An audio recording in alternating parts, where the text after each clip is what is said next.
Welcome to Firearm Patriot. Today we're on the range taking a look at the Kahr PM9. In my opinion, this is one of the best pocket pistols on the market today.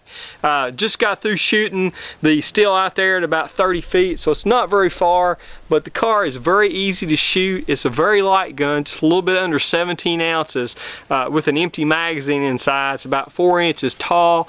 The length of it is right at about 5.3 inches, and the slide release lever here comes out to a little bit over 1 inch. We'll put the exact amounts on the screen up there so you can see them.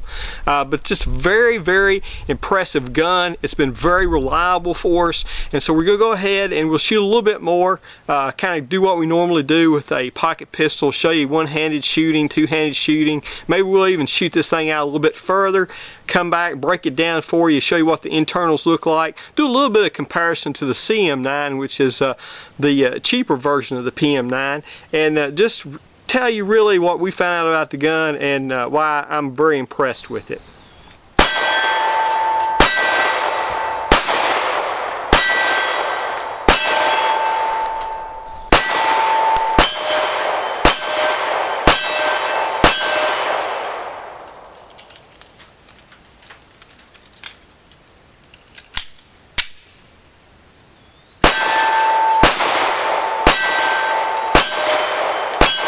Recoil on this gun is very, very controllable. Very impressed. You know, it's just a little bit under 17 ounces, but it is a gun that you can shoot on the range for quite a while and practice with the gun without having experiencing too much pain. Now, the trigger on the weapon is one of the best things that there is about this gun. It's fairly smooth, breaks at about 5.5 pounds. I'll put the exact poundage up there, but it's one of the smoothest double action pocket pistol triggers on the market today. Probably the only pistol out there that's in the pocket pistol market is the Solo. The Kimber Solo has a better, shorter, smoother trigger than the Kahr, but not by a whole lot. And this gun's a little expensive. You know, it's about the $650 range. That's why I said we'll talk a little bit about the CM9, which is the less expensive version. But the Kahr is a really hard gun to beat. It has been very reliable. It has functioned with pretty much any kind of ammunition. Doesn't matter about the weight of the ammunition, 115, 124, 147 grain. It doesn't matter what kind of casings you put in it. It'll take steel casings, brass, aluminum. It's just a very, very durable, very reliable gun, and that's very impressive, particularly if you're going to rely on this gun as your primary source of protection. So, you know, with that being said, we'll go ahead and shoot it a few more times and let you kind of see the accuracy of it. With me shooting it, you know, offhand at the still target, but it's very impressive, very good gun. So let's go ahead and shoot some more.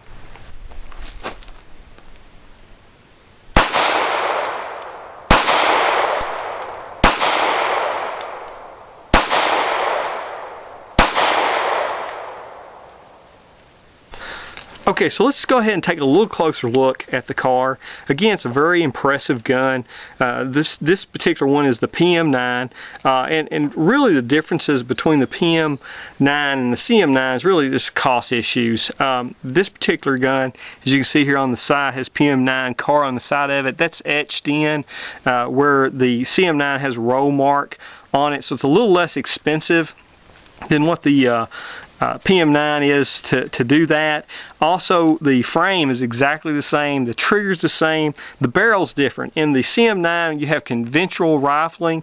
In this particular PM9 it's polygonal rifling basically, which is basically going to make the barrel last longer. It's a match grade barrel, and it's supposed to make it a little bit more accurate. But to be quite honest with you, at 25 yards it's really not going to make a lot of difference in my opinion, and you know, the wear is not going to be that much greater. Also too, for example, the slider release here, it's one of the negatives about the gun for me, is the slider release does stick out quite a bit. I hope you can see that. But this is a milled part, where on the CM9 it's a mold injected part. I don't think, again, that's going to be a lot of big issues, but again, this runs for about $650 retail. Somewhere you can find it, sometimes you can find it for $609, and the CM9 is about $400, so it is quite a bit cheaper.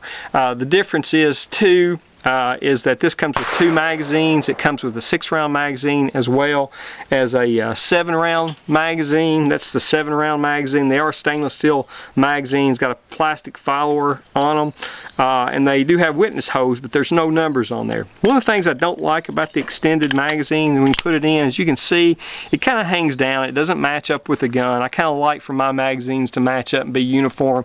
It does not, so that's one of the problems I have with it. You know, here's the standard magazine. It is fairly flat, a little bit out there. You gotta be careful with these guns when you insert the magazine. What can happen is if you're not careful, is you can pinch your hand when you're putting them in, because as you can see, the base of your hand drops down below the base of the gun.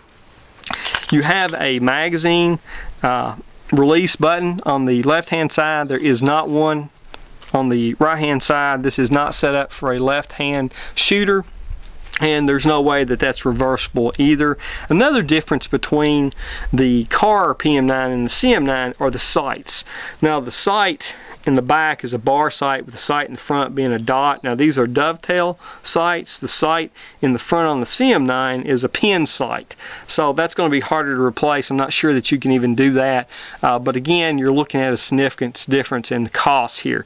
I bought this PM9 simply because I found it used, and really, to be honest with you, in this part of Kentucky, the CM9 or the PM9, they're not hot sellers. My dealer really doesn't even carry them. I just happened to find this one. But the trigger, it's my understanding, on the PM9 and the CM9 are exactly the same. Very, very smooth trigger. Of course, it's a long trigger. It's a double action trigger, and it's a long reset. Now, the new PM9 that they have out now is an enhanced trigger, and what it has is it has a shorter trigger stroke and a shorter reset. I've not had one of those. I've not used one of those, but I've pulled the trigger at the NRA convention. They are just slightly shorter. I think it's a 1/8 of an inch difference, so it's not substantial.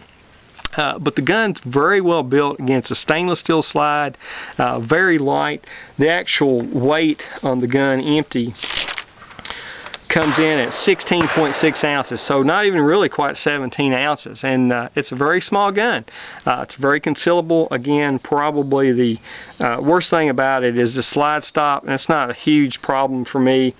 And they do recommend, Kahr recommends that when you chamber around in this gun, you do it with the slide release. You hit the slide release, don't pull it back, and that's the easiest way to do that. But as you can see, again, the sights, very good sights on this. Again, it's a bar in the back and a dot on the front. I've become used to that. You know, I usually shoot 3-dot sights. That's pretty common in most pistols, but I can require the target very well with this. They are dovetail, so they're replaceable for night sights. And there are a lot of companies, particularly Crimson Trace, who makes lasers for this gun. Okay, let's go ahead and we're going to take it apart for you, and hopefully you know, that'll show you how it is a little bit difficult to take apart. You got to have some pretty good hand strength to do this. It has a substantial recoil spring in it. It's a double captured recoil spring. Of course, this gun operates on the John Browning light breech system. But what the slide release here is also the takedown lever. So what you do is you have a mark right here on the slide, and you have a mark right here on the frame. You have to line those up. Then you take your finger and you push that slide stop right out. So we'll go ahead and do that. It's lined up, so we'll push that right out. Okay. Then you pull the trigger. It comes right off. Okay. No problems. And you can take a look at the recoil spring. As you can see, it's a double captured recoil spring. It's actually a single captured with another recoil spring right there in the front. There's the barrel. I don't know if you can see in there or not. See if you can see the rifling in there. Like I said, it's polygonal rifling on it. A little bit different than standard rifling. Like I said, it's a match grade barrel. You can see in here, of course, we've been shooting it today. You got a pretty good size extractor right there.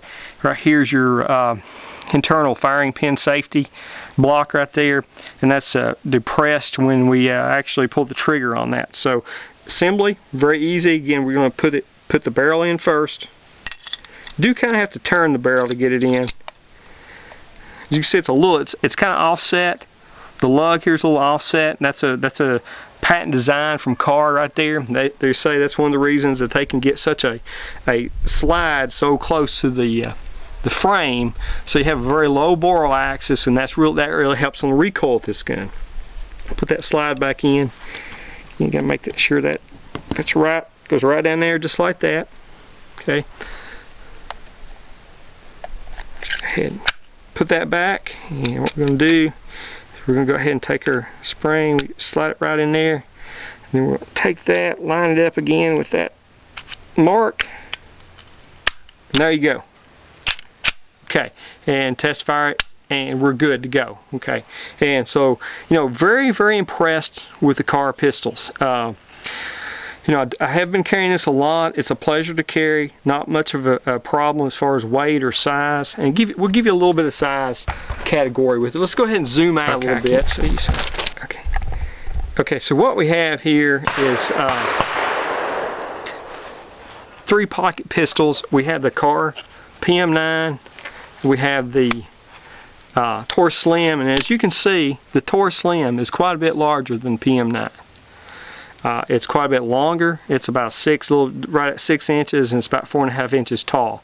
So it is quite a bit larger than the Kahr, plus it's heavier as well. And then you have the Diamondback DB9, which is smaller.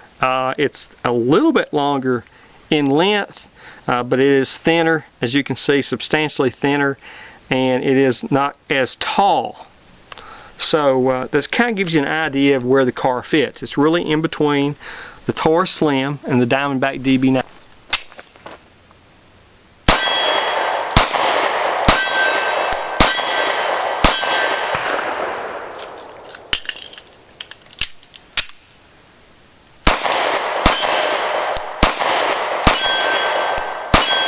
Start out here, probably right around 20 yards. So let's see if we can hit a white mark with the Kahr PM9.